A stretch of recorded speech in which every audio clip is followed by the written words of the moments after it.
So, great is thy faithfulness, O God my Father.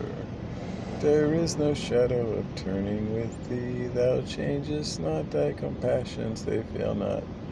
As thou hast been, thou forever will be. If you didn't see my little tribute to Fanny Crosby, wow. You really got to see that, because she went blind at like 5 years old or something and memorized the whole Bible. Just like that movie with Denzel Washington. Wish I would have made a true story with her, but whatever. I guess it was semi-true with him. And I hope he's really on the same page. Because, wow, sometimes I feel like I'm like his, like, style against churches. Just man on fire. Because that's what we are supposed to be for the king, right?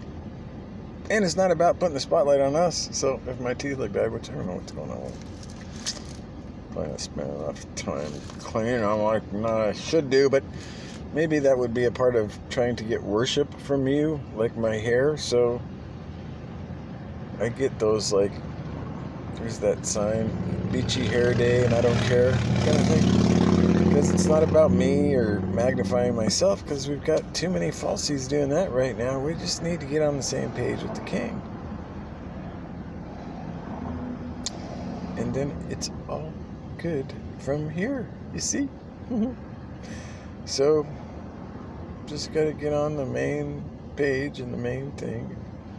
Get your mind off of all the other things.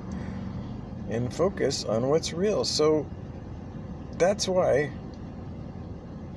I'm a big fan of The Passion, because I was always a Mel Gibson guy, because his Braveheart movie meant a lot to me before I found out that I'm related to some of these Scottish tribes that were really fierce with an axe and stuff like that. And it turns out that it might have been a true movie about one of my great granddads, and that was fun to me, because just my real granddad alone, I used to call him Big Feet. I tell you what, he could play pool like nobody's business. Drive a truck, paint a house, whatever you want to do. Sold real estate too, and actually like fixed houses and stuff like that. Anyway, what I'm trying to say is Braveheart was a great movie to me, and so was Passion, and I didn't know if Passion was from God. So I asked him, I was like, wow, God, is this from you or what? And if it is, wow, I don't know if I can wait another year, 6 months, whatever, but wow, a year, I'd really like to see if it's from you, and I want it to do great if it's like for reals. And, well, it did great, and before it came out 6 months early, I suddenly got a call from my brother and said, I just came up on these 2 tickets for like a secret showing of The Passion, so if you want to go, let's do it. And I'm like, do I want to go? Hello! Obviously! And I hate that saying, but at that moment I was ready to say it. Like, you shouldn't even need a call, but it's all good. I'll be there. And I even like fasted and prayed about it and saw The Passion and Mel Gibson live with 500 other like selected pastors and all these things.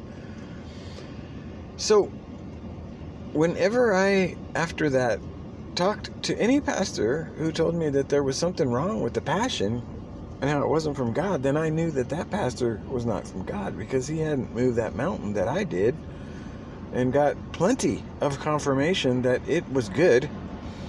So I am Catholic to that degree that I believe what happened, how it happened in that movie is true, but I do not give in to all the doctrines of the Catholic Church, as I don't think even Mel Gibson does.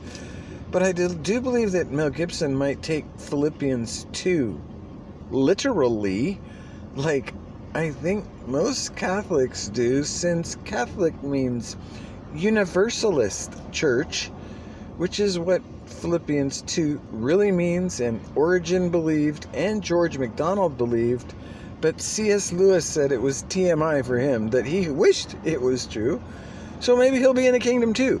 But do you see what I'm saying? That it's really quite simple. It's not about like that you take their communion, because I don't even know if it's organic. And if it's GMO, then I don't know how they can see any of those priests in that church are doing any good if they're just poisoning us with a little bit of rat poison that won't make us too sick. Because if Scotland's got every piece of bread, let alone the communion stuff in the churches that's organic, so then who's got what, the best communion, and what, and who's killing who, and who's dividing who? So that's the thing, is I am Catholic, really, and I think the king is too, because he's a universalist, just like Philippians 2. But if you really look at what Catholic means, it doesn't mean that even those four walls within that church or the Pope are what Catholic actually means. It means that even those people in India who are Buddhists or whatever, if they're poor in spirit to a karma king, who are we to say, oh no, you're all messed up? Because that's not loving God right, or loving your neighbor as yourself. So sometimes we just got to focus on these things and get off all these weird tracks and realize what it's all about, and about the coming king and getting ready for him. And yes, you should be Catholic, but doesn't mean any four-walled Catholic church. It just means that you believe Philippians 2 and agree with most of what I think Mel Gibson believes. That I'm thinking he's one of like a brave heart for just making the passion the right way and not getting so caught up in the doctrines of men. Even if there might have been stations in the cross identifiable in that movie, maybe they were special and were true, but we don't need to like worship those stations or the traditions or the doctrines of men that make sons of hell, because they can do it in any church, okay? And that's why, if you're so stuck on this idea that JWs are all heading to hell, no, you might be more off than even Catholics. I don't know. That's what I'm saying. Is that if they believe and look for a coming king and are trying to prepare his kingdom now and doing like they actually fear him and are facing a bema judgment like 1 Corinthians 3, then who's saying who is what? Like, we're all messed up, even if they worship him as king and not as what? You see what I mean? Like, okay, so he's not God to them yet, but when he comes in the sky, don't you think he will be? But you who've trusted in your doctrines of men to tell them all they're going to hell, well, I think you're going to be in more danger than anybody when he comes in the sky, not them. They're going to be like, oh yeah, that's the one I was thinking of. It's all good. Because they're probably living by that golden rule, and that's the Santa Claus they've been believing in. And who again is yours?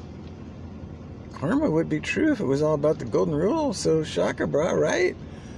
You got bad karma because you don't want to dig up all that dirt. Well, that's another flight, buddy.